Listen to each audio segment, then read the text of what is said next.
राहुल शर्मा, आप देख रहे हैं एसपीएन आई न्यूज। स्वागत है आपका हमारे इस खास प्रोग्राम में। प्रोग्राम की शुरुआत मैं कर रहा हूं एक बहुत बड़ी खबर से। जी हां, अगर मैं यहां पर बात करूं तो ज्योतिरादित्य सिंधिया के खिलाफ अब नारे लगाए जा रहे हैं। अब ज्योतिरादित्य सिंधिया के खिलाफ जनता बगावत पर उतर आई है। इसके साथ ही साथ अगर बात की जाए तो ज्योतिरादित्य सिंधिया को अब मैदान छोड़कर भागना भी पड़ रहा है। दरअसल अगर पूरी खबर की बात की जाए तो पूरी खबर यह है कि मध्य प्रदेश में जल्द ही दमोह उपचुनाव होने वाले हैं और ऐसे में बीजेपी ये पूरी कोशिश कर रही है कि ज्यादा से ज्यादा रैलियां की जाए और अपने प्रत्याशियों के लिए वोट मांगे जाए। लेकिन अगर बात की जाए तो कहीं शिवराज सिंह चौहान के खिलाफ हल्ला बोल दिया गया है तो कहीं अब सिंधिया को ही निशाने पर लिया जा रहा है।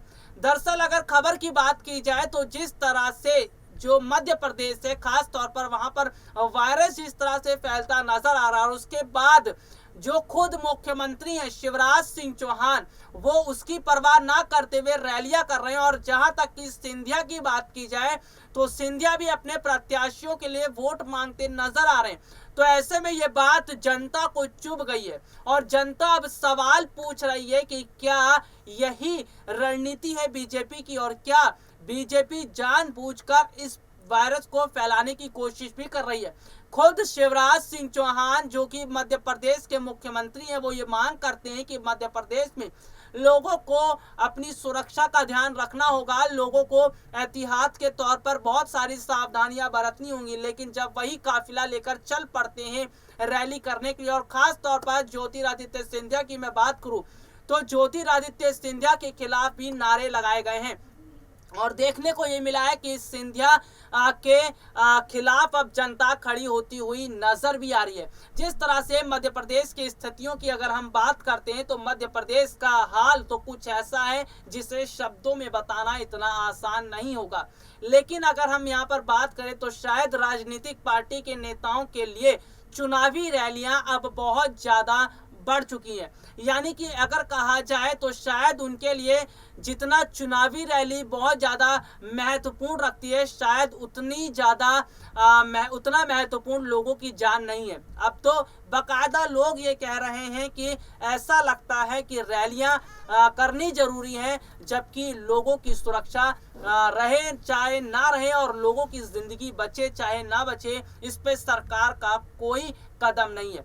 अगर हम बात करें तो इस वक्त बीजेपी जिस तरह से धुआंधार तरीके से रैली कर रही है, चाहे मध्य प्रदेश हो, राजस्थान हो, पश्चिम बंगाल हो या फिर अगर बात की जाए अन्य तरीकों से अन्य जगहों पर जो बीजेपी काम करती नजर आ रही है, इन सब का पूरा असर देखने को मिल रहा है और इसका असर पड़ रहा है सीधे तौर पर जनता पर। अगर हम बात करें तो फिलहाल जो खबर सामने आई है वो ये है कि अब ज्योतिरादित्य सिंधिया के खिलाफ मध्य प्रदेश की जनता भी खड़ी हो गई है और लगातार यही सवाल पूछे जा रहे हैं कि क्या अब इन नेताओं को रैली करने से कोई फर्क नहीं पड़ रहा? क्या इन नेताओं के लिए रैली इतनी जरूरी हो गई है? क्या जनता की जान से बढ़कर ये रैलियां हैं? अब सवाल सरकार से पूछा जा रहा है लेकिन सरकार इस पर खामोश बैठ गई है। सरकार ने तो चुप्पी साध ली है क्योंकि उन्हें तो केवल और केवल चुनाव में जीत हासिल करनी है। मेरे पास जो खबर है, अगर मैं खबर की तरफ बढ़ता हूं तो देखिए खबर में बताया जा रहा है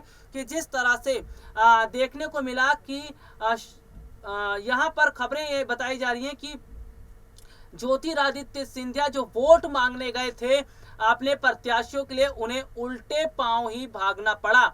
यानी कि लोग अब सिंधिया के खिलाफ भी खड़े होते हुए नजर आ रहे हैं और ऐसे में यह बात देखने को मिली है। मैंने बीते दिनों पहले भी एक रिपोर्ट दिखाई थी जिसमें यह दिखाया गया था शिवराज सिंह चौहान का काफिला भी रैली करने निकला था और उन्हें गुस्से का शिकार होना पड़ा। तो ये कुल मिलाकर स्थितियों की अगर हम बात करें तो ये स्थितियां देखने को मिल रही हैं। और सबसे बड़ी बात देखिए यहाँ पर क्या लिखा जा रहा है, माफ कीजिएगा, ये बताया जा रहा है कि अब राजनीतिक पार्टियों को जनता निशाने पर ले रही है और खास तौर पर बीजेपी को, क्योंकि बीजेपी एक तरफ तो कहा जाए कहावत खाने के दांत कुछ और दिखाने के कुछ और, यानी कि हाथी के दांत खाने के कुछ और दिखाने की कुछ और, बिल्कुल यही कहावत आज बीजेपी पर नजर आ रही है।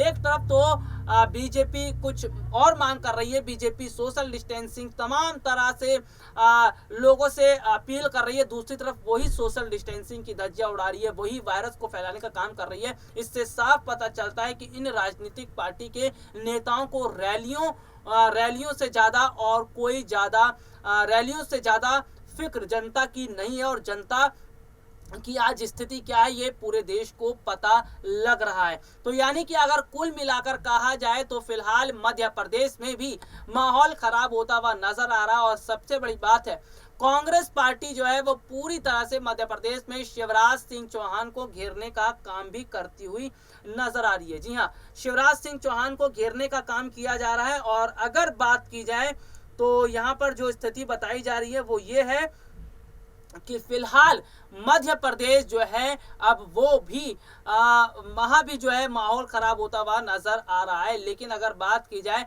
तो मध्य प्रदेश में जो उपचुनाव होने वाले हैं, उस उपचुनाव से पहले एक तो देखिए सिंधिया को दूर रखा गया और उसके बाद सिंधिया को दोबारा से प्रचार प्रसार के लिए उतारा गया। तो यहाँ पर ये भी देखने को मिल रहा है कि एक तरफ तो बीजेपी सिंधिया को दूर कर रही है, तो वहीं जब सिंधिया की नाराजगी देखने को मिलती है तो पार्टी आलाकमान उन्हें सीधे तौर पर चुनावों से जोड़ देती है। तो ये है फिलहाल जो माहौल है मध्य प्रदेश का। लेकिन अगर हम बात करें तो मध्य प्रदेश में कांग्रेस पार्टी भी पूरी मजबूती के साथ आज खड़ी होती हुई नजर आ रही है। कमलनाथ और दिग्विजय सिंह ने जिस तरह से मोर्चा संभाला है, और खास तौर पर अगर बात की जाए तो जिस तरह से अगर बात की जाए तो फिलहाल कांग्रेस की स्थिति मध्य प्रदेश में भी मजबूत है। लेकिन ये स्थिति कितनी और मजबूत रहेगी ये भी देखने वाली बात रहेगी। लेकिन अगर खबरों की तरफ हम चलते हैं तो खबर जो बताती है वो ये है कि अब राजनीतिक पार्टी के नेताओं के खिलाफ जनता का गुस्सा देखने को मिल रहा है, और जनता अब खुलकर इन राजनीतिक पार्टी के नेताओं को अपना शिकार बना रही है। यानी कि भीड़ अब सरकार से सवाल पूछ रही है, जनता सरकार से सवाल पूछ रही है, लेकिन सरकार आज खामोश है। तो ये देखने को मिल रहा है कि किस तरह से चुनाव जो है वो अब राजनीतिक पार्टियों के लिए बहुत ज़्यादा अहमियत रखते हैं। और जो भीड़ लगातार देखने को मिल रही है, ये तस्वीरें ये भी किसी से छुपी नहीं है। बाकायदा हमारे जो दर्शक हैं वो खबरों पर नज़र बनाकर रखते हैं, वो उन्हें पता भी होगा, वो जानकारी भी रख रहे होंगे कि क्या माहौल है क्या माहौल नहीं है। तो ऐसे में तस्वीरें भी लगातार उन्होंने देखी होंगी, उन्हें भी पता है कि किस तरह से जो रैलियां हो रही है उनमें भीड़ हो रही है। तो ये सारी चीजें बताती है कि कितना माहौल आज मध्य प्रदेश का अलग हो चुका है। और खास तौर पर अगर बात की जाए तो रैलियों से बहुत बड़ा प्रभाव भी पड़ता नजर आ रहा है। आगे ये देखना होगा कि आखिरकार कब तक ये रैलियां चलेंगी, और क्या वाकई में आज ये रैलियां जनता की जान से बढ़कर हो गई हैं। क्या रैलियां करना अब इतना जरूरी है इन राजनीतिक पार्टी के नेताओं को? क्या चुनाव में जीतना ही इन राजनीतिक पार्टी के नेताओं का मकसद? देखिए, हम अपने दर्शकों को ये भी बता देते हैं कि केवल राजनीतिक पार्टी के जो नेता हैं इनका मकसद यही होता है कि चुनाव जीता जाए। भले ही जनता पर कोई भी आफत आए, भले ही जनता किसी भी विपत्ति में आ जाए जनता, लेकिन इन राजनीतिक पार्टी के नेताओं को तो केवल वोट दिखता है, और वोटों की कीमत कितनी है ये राजनीतिक पार्टी के नेता जानते हैं। तो ये है कुल मिलाकर स्थिति, और जिस तरह से देश में वायरस का प्रकोप बढ़ता जा रहा है ये भी स्थिति किसी से छुपी नहीं है। तो ऐसे में यहाँ पर अब राजनीतिक पार्टी के नेता जो रैली करने निकल रहे हैं, और जिस तरह से वो अपने प्रत्याशी के समर्थन में रैली कर रहे हैं, तो उन्हें जनता के गुस्से का शिकार होना पड़ रहा है।